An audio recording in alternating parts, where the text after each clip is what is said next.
इसलिए हम सबके उद्धार के लिए, हम सबको सही रास्ता उस ईश्वर के घर का दिखाने के लिए,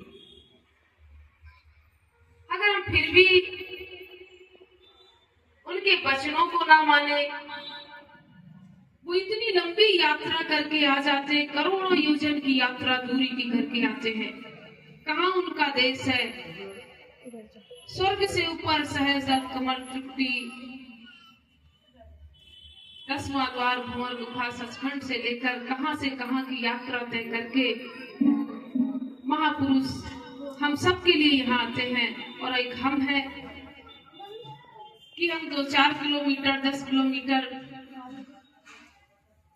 100-500 किलोमीटर यात्रा करके आने को तैयार नहीं है।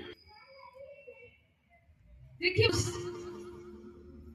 कितना लंबा सफर तय करते हैं और कितनी अनमोल दौलत लेकर आते हैं,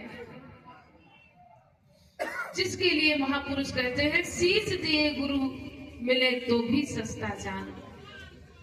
क्यों हमें प्राणों की आहुति भी देनी पड़े, सर भी कटवाना पड़े, तो भी हमें संतों के दरबार में पहुंचना चाहिए और उनसे मिल जाए, उस घर जाने का रास्ता मिल जाए, हमारी अंतर की वो आंख खोलकर ईश्वर के दीदार करा दे।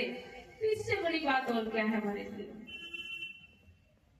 फिर तो हमारे ही भाग्य छोटे हैं, मन बुद्धि के विचार पर हम चलते हैं, इसी के कारण हम संतों के पास नहीं पहुंच पाते।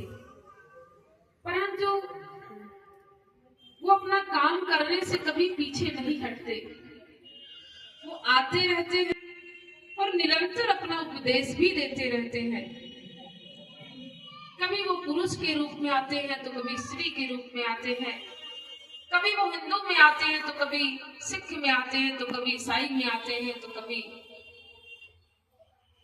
इस्लाम धर्म में आते हैं। सभी धर्मों मजहबों में संत कुल मालिक का रूप धारण करके संसार में आते हैं, मानव का रूप धारण करते हैं, परंतु होते कुल मालिक है। जैसा कि मैं अक्सर समझाती रहती हूँ कि हमारे अंदर इतनी समर्थता, शक्ति नहीं कि हम उस परम सत्ता को पहचान सके, मन से इन नासमान आंखों से उसको देख सके।